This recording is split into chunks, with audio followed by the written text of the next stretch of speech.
सो हे young minds, कैसे हैं आप सभी। तो वेलकम टू दी अकेड्स। तो दोस्तों, आज जो मैं आपके बीच एक छोटा सा टॉपिक डिस्कस करने वाला हूँ which is very important for your exam के लिए काफ़ी इंपॉर्टेंट है।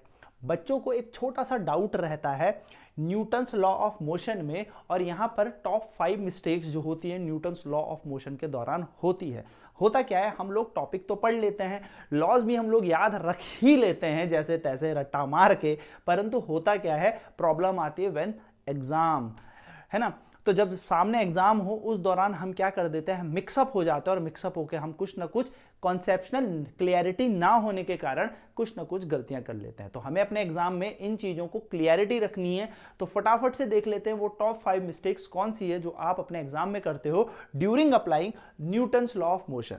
तो सबसे पहली जो मिस्टेक है, मिक्सिंग अप लॉज। हम क्या कर देते हैं, लॉज को ना मिक्स कर देते हैं।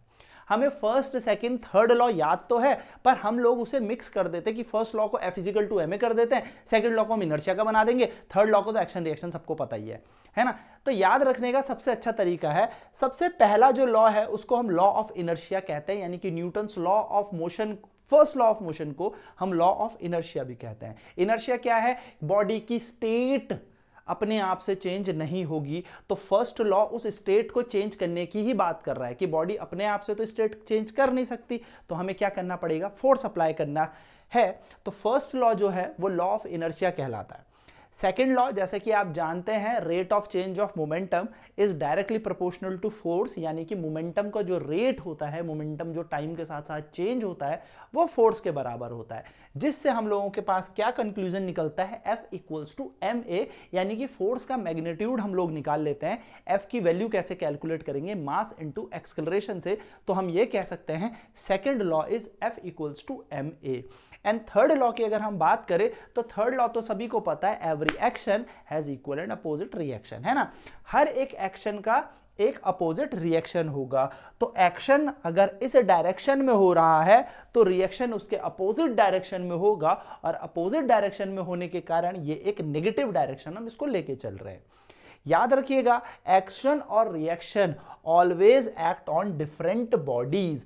एक्शन अगर हम ग्राउंड पे कर रहे हैं वाइल वॉकिंग, यानी कि जब हम चलते हैं तो हम एक्शन करते हैं ग्राउंड पे, तो ग्राउंड हम पे क्या करता है, रिएक्शन करता है। तो अलग अलग बॉडीज पर एक्शन और रिएक्शन एक्ट करता है। जैसे वाइल स्विमिंग, हम तैरते हैं, तो तैरते वक्त क्या होता है, हम एक एक्शन पानी पे करते हैं, यानी कि हम उस लिक्विड या फिर वाटर पे बेसिकली क्या कर रहे हैं, एक्शन अप्लाई कर रहे हैं, जिससे हम उस पानी को पीछे फेंक रहे हैं। And with the help of that action वो हम पे एक रिएक्शन कर रहा है, पानी हम पे एक फोर्स लगा रहा है, जिसके कारण हम आगे जा रहे हैं। तो थर्ड लॉ है एक्शन रिएक्शन।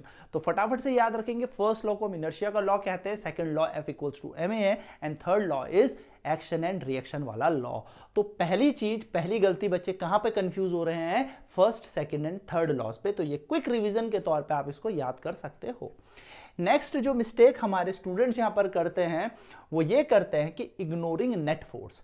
एक्चुअली होता क्या है, हम नेट फोर्स को इग्नोर कर देते हैं कि कुल फोर्स लग कितना रहा है बॉडी में। तो आपको क्या करना है, इसका एक छोटा सा एग्जांपल देता हूं कि मान लो यहां पर एक बॉडी है जिसको 5 न्यूटन के फोर्स से हमने आगे को धक्का दिया। अब यहां पर 1 न्यूटन का फ्रिक्शन कह रहा है जाके दिखा आगे, समझ रहे हो। जैसे कि हम यहां से 5 न्यूटन का फोर्स लगा रहे हैं अपनी तरफ, तो इस बॉडी को हमारी तरफ 5 न्यूटन के फोर्स से आना चाहिए, लेकिन यहां पे बैठा हुआ एक फोर्स उसको आगे जाने से रोकने की कोशिश कर रहा है। भले ही उसका वैल्यू 1 न्यूटन है, बट फिर भी वो क्या कर रहा है, मेरे अप्लाइड फोर्स को अपोज कर रहा है। तो हम क्या करेंगे, यहां पर इन दोनों का नेट फोर्स निकालेंगे, जो कि होगा 4 न्यूटन, यानी कि 4 न्यूटन के फोर्स से ये बॉडी आगे जा रही है। 5 लोग इधर खींच रहे हैं, 1 लोग इधर, तो नेट क्या है, 4 लोगों का फोर्स एक साइड लग रहा है, ठीक है। तो सेकंड मिस्टेक हम क्या करेंगे, हम नेट फोर्स को क्या कर लेते हैं, इग्नोर कर लेते हैं, हम नेट फोर्स को देखते ही नहीं। तो हमेशा ध्यान क्या रखना है, जब भी आपको कोई भी अपोजिंग फोर्स दिखे, चाहे फ्रिक्शन फोर्स हो, चाहे टेंशन फोर्स हो, तो वैल्यू लगाने से पहले या फॉर्मूला लगाने से पहले आप उसको सबट्रैक्ट जरूर करें, यानी कि उस फोर्स को उससे हटा दें। जैसे मैं फिर एग्जांपल दे रहा हूं कि 5 न्यूटन का फोर्स इधर की तरफ और 1 न्यूटन का फोर्स इधर की तरफ, तो बॉडी कितने फोर्स से आगे जाएगी, तो 5 में से 1 आपको माइनस करना पड़ेगा, 4 न्यूटन के फोर्स से आगे जाएगी। तो सेकंड जो बेसिक मिस्टेक हम लोग करते हैं वो यही करते हैं कि हम यहां पर नेट फोर्स को इग्नोर कर देते हैं। तो student use F equals to ma without checking the net force. हम direct F is equal to ma लगा देते हैं, हम फ्रिक्शन फोर्स या टेंशन फोर्स उससे सब्ट्रैक्ट नहीं करते, जिसके कारण हमारे न्यूमेरिकल में हमारा फोर्स ही गलत आ जाता है या एक्सकलरेशन गलत आ जाएगा। तो ये बात आपको ध्यान में रखनी है कि आपको जब भी नेट फोर्स दिया गया हो या आपको 2 अपोजिंग फोर्स दिए गए हो, अनटिल अनलेस क्वेश्चन में ये ना बोला गया हो कि एक फ्रिक्शनलेस टेबल है या फ्रिक्शन को कंसीडर मत करो, लिखा रहता है आपकी बुक्स में क्वेश्चंस में भी कि डोंट कंसीडर फ्रिक्शन या फ्रिक्शनलेस टेबल पे ये सब हो रहा है, उस टाइम हम लोग यहां पर माइनस नहीं करेंगे। लेकिन अगर आपको फ्रिक्शन की वैल्यू दी है या टेंशन की वैल्यू दी है तो you have to subtract that force. तो सेकंड मिस्टेक आपके सामने ये है।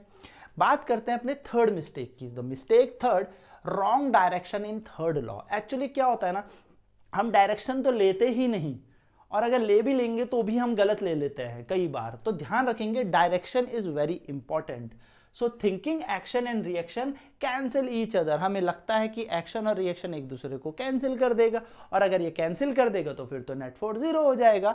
सो याद रखना, they act on different bodies, यानी कि action and reaction acts on a different body, so they never cancel each other. यानी कि मैं फोर्स ग्राउंड में लगाऊंगा और ग्राउंड फोर्स मुझ पे लगाएगा, हालांकि फोर्स इक्वल होंगे, अपोजिट होंगे, but both are acting on a different body. दोनों अलग अलग बॉडीज में लग रहे हैं, जिसके कारण नेट फोर्स 0 नहीं होगा। तो we have to take the direction also. Next बात करेंगे फोर्थ मिस्टेक की। फोर्थ मिस्टेक है, इनर्शिया को हम फोर्स समझ लेते हैं। The very big misunderstanding of inertia. हमें लगता है इनर्शिया फोर्स है, नहीं। इनर्शिया क्या है? इनर्शिया एक प्रॉपर्टी है। किसकी? उस बॉडी की। मैंने आपको कैसे बताया था, इनर्शिया ऐसे समझ लीजिए एक बीमारी है बॉडी को, कि वो कहती है कि मैं रेस्ट में ही रहना चाहती हूं, अपनी बीमारी नहीं छोड़ूंगी।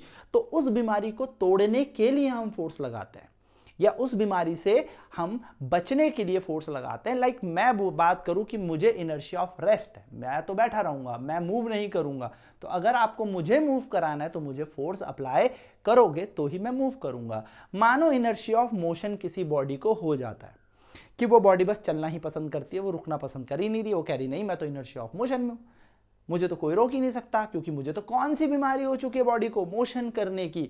तो हमें वो बीमारी तोड़ने के लिए क्या करना पड़ेगा? फोर्स अप्लाई करना पड़ेगा। यानी कि इनर्शिया और force both are different things. Inertia basically क्या है? एक स्टेट है, या फिर कह सकते हो एक टेंडेंसी है। Inertia is just the tendency to resist the motion. तो वो सिर्फ मोशन को रजिस्ट करना चाहती है। अगर वो रेस्ट में है तो रेस्ट में रहना चाहती है, मोशन में है तो मोशन में ही रहना चाहती है। तो इनर्शिया को तोड़ने के लिए या इनर्शिया को हटाने के लिए we have to apply a force. So don't be get confused in that inertia and force are same thing. Inertia a tendency of a body, जिससे वो अपनी स्टेट को बरकरार रखे, आइदर वो रेस्ट की हो चाहे मोशन की हो। और फोर्स तो आपको पता ही है, उस इनर्शिया को तोड़ने के लिए, अगर रेस्ट में है तो भैया फोर्स लगाओ तो चलेगी, मोशन कर रही है तो उसको रोकना है तो फोर्स लगाओ तो रुकेगी। ठीक है, तो don't get confused in inertia. So बच्चे क्या करते हैं, इनर्शिया को भी फोर्स कंसीडर कर लेते हैं, which is the fourth mistake. And fifth mistake guaranteed, इसमें सबके सब बच्चे फंसते हैं और यही हमें नहीं करनी। The fifth mistake is writing wrong unit, like using gram instead of KG. Force जो होता है, फोर्स होता है हमारे पास F इक्वल्स टू ma, और अगर हम इसकी यूनिट की बात करें तो मास की यूनिट होती है kg, एक्सेलरेशन की होती है मीटर पर सेकंड स्क्वायर। अब हम क्या करते हैं, हमें अगर फोर्स दे दिया या हमें कोई मास दे दिया है ग्राम में, तो हम उसे कन्वर्ट नहीं करते और हम अपना आंसर ग्राम मीटर पर सेकंड स्क्वायर में निकाल देते हैं, जो कि गलत हो जाएगा। न्यूटन आपके पास जो होता है वो होता है 1 kg मीटर पर सेकंड स्क्वायर। ये बात आपको ध्यान में रखनी है। This is the value of 1 Newton. तो 1 न्यूटन फोर्स अगर आपको कैलकुलेट करना है तो you have to convert gram into kilogram. ये बात आपको ध्यान में रखनी है। So always convert mass to KG. Mass को हमेशा किस में निकाले? केजी में। और चेक करें यूनिट जो फोर्स है वो न्यूटन्स में होनी चाहिए। एंड याद रखना, 1 न्यूटन जो होता है वो 1 kg मीटर पर सेकंड स्क्वायर के बराबर होता है। तो unit conversion is very very very important. So this is the fifth mistake जो आपको याद रखनी है। And forgetting unit in numericals, ये नहीं होना चाहिए। यूनिट को मत भूलना। लाइक आप आंसर निकाल देते हो फोर्स 5 और ऐसे बॉक्स बना के लिख के आ जाते हो, तो यहां पर पक्का मार्क्स कटेंगे। You have to write the unit also. तो यूनिट के भी मार्क्स मिलते हैं, जैसा आप सभी को पता है। तो यूनिट्स आर वेरी इंपॉर्टेंट। तो आई होप ये टॉप 5 मिस्टेक्स आपको समझ में आ गई होंगी। आप अगले बार एग्जाम में जब जाएंगे तो इन मिस्टेक्स को नहीं दोहराएंगे। तो दोस्तों, अगर ये सेशन पसंद आता है तो लाइक करें, शेयर करें और सब्सक्राइब तो करें, क्योंकि सब्सक्राइबर भी जरूरी है। तो ऐसी इंटरेस्टिंग फैक्टफुल वीडियो के साथ मिलता हूं नेक्स्ट क्लास में। Till then bye bye, take care.